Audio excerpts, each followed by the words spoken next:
Bom, agora nós vamos falar de alguns aspectos do financiamento e do empréstimo e algumas terminologias que vão facilitar a gente entender quando a gente estiver observando os programas e suas linhas de crédito. Então, o conceito de crédito, ele justamente assim de confiança, segurança na verdade de alguma coisa, é algo que deve ser dado a outra, ou que é devido a alguém, ou um valor que se obtém por antecipação para uma compra e que deve ser pago posteriormente. Todos esses conceitos aqui, eles fazem jus ao crédito que a gente recebe, mas esse daqui, nos dias atuais, esse aqui é o mais pertinente porque a gente vai falar aqui. Mas antigamente o crédito realmente era uma confiança, você dava a sua palavra, né, de que ia pagar. E hoje não, nós temos o envolvimento de algumas garantias. Além disso, nós vamos conhecer as terminologias envolvidas com o financiamento e o empréstimo. Então, a diferença entre um e outro, basicamente, é que no financiamento eu estou vinculando o recebimento daquele crédito à aquisição de um determinado bem. Inclusive, os bancos, eles deixam aquele bem alienado ao próprio banco, ou seja, ainda está no nome do banco. Quando a gente vai comprar um carro, diz assim, comprei um carro. Não, o carro é do banco, só é nosso quando a gente quitar a dívida com o banco, que a gente faz a desalienação e passa esse bem para o nosso nome. Já o empréstimo, você vai receber o crédito em espécie, você vai receber o dinheiro em conta. Não tem essa vinculação. No entanto, de acordo com a linha, com o programa, a gente vai ter especificado o que a gente vai ter que adquirir com aquele dinheiro. Então, se a gente botou lá no nosso projeto que a gente vai fazer uma pastagem para os nossos animais, então a gente tem que realmente eu recebi o dinheiro, mas eu vou aplicar na pastagem para os meus animais. Mas ambas são obrigações que eu tenho que pagar uma entidade financeira depois que eu peguei esse recurso e eu vou fazer uma imobilização, ou seja, um investimento, ou eu vou pegar esse recurso para um capital de giro, ou seja, um custeio. Todo o financiamento ou empréstimo, ele vai ter um contrato, que pode ser, como a gente já falou lá na primeira aula de crédito rural, uma cédula rural pignoratícia, uma cédula rural hipotecária, pode ter um misto entre essas duas aqui, pode ter uma nota ou uma cédula de crédito bancário, e nesse contrato vem especificando qual vai ser o valor financiado, qual a forma, se eu vou receber ele parcelado ou se eu vou receber à vista, quais são os juros, qual é a taxa desse financiamento, qual vai ser a época de liberação, quais os outros encargos que eu estou pagando junto com esse dinheiro que eu estou recebendo, qual é a carência, as formas de reembolso, a amortização e as garantias. Tudo isso tem que vir lá no contrato. E tudo isso aqui que eu falei, ele está ligado diretamente à linha do crédito. Ele já vem de cima para baixo amarrado a determinadas linhas, todos esses aspectos aqui. Vamos entender um pouquinho desses termos bancários. Primeiramente, os juros. Os juros ele é uma bonificação, ou seja, um lucro sobre um capital por cedê-lo a outrem, por um determinado período. É como se fosse um aluguel do dinheiro. Então, se eu pego o dinheiro de alguém, quando eu for devolver, eu tenho que devolver o dinheiro que eu peguei, mais um bônus para essa outra pessoa, por ela ter me cedido esse dinheiro por esse tempo. Todo juros ele tem uma taxa. Essa taxa é o preço do dinheiro, é o preço de eu ter pego esse dinheiro emprestado, é o preço do aluguel. Então, ele vai ser um preço vinculado a um tempo, que é o período que eu passo com esse dinheiro. Então, ele vai ser uma porcentagem em cima de um tempo. Então, por exemplo, 1% ao mês, 6% ao ano e assim por diante. E todo financiamento também tem um saldo devedor, que é o capital inicial, quando eu pego ali aquele financiamento ou empréstimo, e tem um saldo final, que é o montante, é o que eu peguei, o valor financiado, mais os juros que eu paguei ao longo desse período.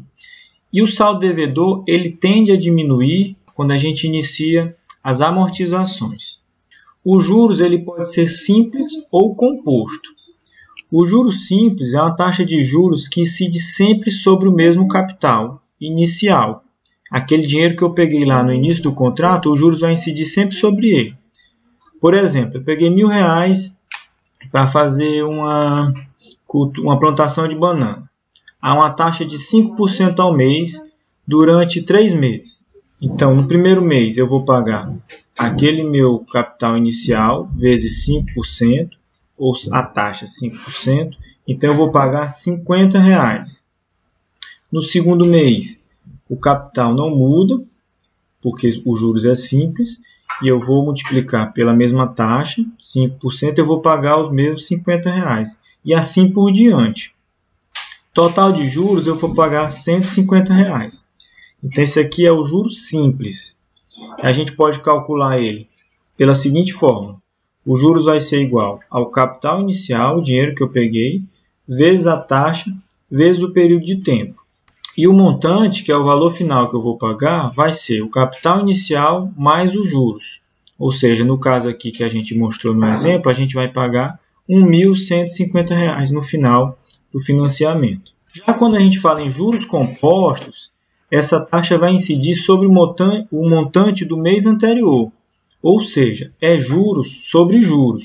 Então, se eu pegar os mesmos R$1.000 do exemplo anterior com a mesma taxa e durante o mesmo tempo, a gente observa que a cada mês eu vou pagar um pouquinho a mais, porque eu estou pagando em cima desse saldo que está aumentando. Então, todo mês, se for um longo prazo e uma taxa alta, vai aumentar isso aqui grandemente. Então, no mesmo exemplo aqui, a gente vai pagar no montante final R$1.157,33. E a fórmula já muda um pouquinho. Vai ser o capital vezes 1 mais a taxa elevada ao tempo. Outro termo que a gente vê muito quando fala de financiamento é carência. Carência não é da pessoa ser carente, não. Carência é um período que a gente passa pagando somente os juros. Eu não faço ainda amortizações, eu ainda não estou quitando a minha dívida. Eu só estou pagando os juros àquela entidade financeira que me emprestou o dinheiro. A parcela ou reembolso é o valor a ser pago em determinado período. Isso aqui pode ser mais comumente mensal, mas pode ser trimestral, semestral, anual, pode ser quando finaliza o ciclo agrícola. Vai depender do que tem lá na linha de crédito. A parcela, quando eu ainda estou no período de carência, eu pago só os juros. E quando acaba esse período de carência, eu pago os juros mais a quitação da minha dívida, que a gente chama amortização. Então, a amortização é justamente isso. Eu vou quitando aquele meu saldo devedor, eu vou diminuindo a minha dívida. Essa amortização ela pode ser integral ou parcelada. O prazo é o período total que eu tenho para quitar essa minha dívida, é o período máximo para a quitação do empréstimo. Então, durante esse prazo eu vou pagar juros mais amortização e pode ter também alguma correção monetária embutida nessa linha de crédito e eu vou ter que pagar também. A garantia são os recursos aportados como forma de reduzir o risco da operação. As garantias podem ser reais, que podem ser bens móveis, imóveis, direitos, inclusive semoventes também podem entrar nessas garantias.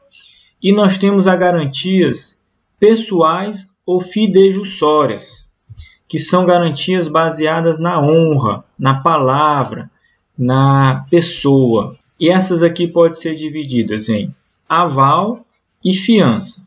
A diferença do primeiro, do aval, é que há uma assunção total ou parcial da dívida em caráter solidário.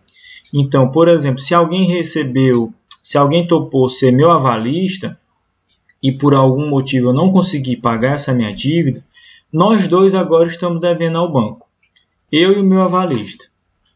Nós estamos devendo essa obrigação pecuniária, nós estamos devendo um valor financeiro para o banco. Já a fiança, alguém estranho à relação obrigacional originária, denominado fiador, obriga-se perante o credor, garantindo com seu próprio patrimônio a satisfação do crédito deste, caso não solva o devedor. Vocês entenderam? Não? Pois eu vou traduzir. Eu peguei um empréstimo, digamos. Outra pessoa, um terceiro, entra como fiador. No caso de eu não pagar o empréstimo, o fiador ele fica com a dívida. Ou seja, realmente o cara tem que só entrar nisso aqui se ele tiver muita confiança na pessoa que está pegando o empréstimo, porque você nem fica devendo junto, quem fica devendo é o fiador. E o reembolso, a gente tem dois sistemas mais comuns no Brasil, que é o sistema SAC, que é o sistema de amortização constante.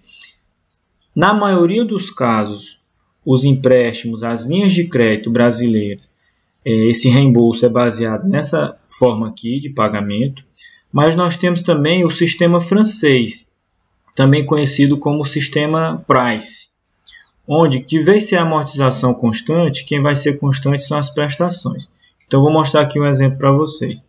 Esse primeiro exemplo aqui, ó, a amortização, que é a quitação da minha dívida, ela está sempre sendo constante. No entanto, o valor do reembolso, o valor que eu vou pagar nessa prestação, ela vai variar, porque os juros vai incidir sobre o novo saldo devedor. Então, no primeiro mês aqui, eu quitei R$ 250 na minha dívida, o meu saldo devedor caiu de R$ 1.000 para R$ 750, e os juros que eu paguei no primeiro mês, quando for no segundo mês, vai ser menor, porque o meu saldo devedor diminuiu. E assim por diante, até eu quitar totalmente a minha dívida. Então, vocês vão ver que a prestação e os juros vão ser variáveis. Eles vão diminuindo ao longo do tempo.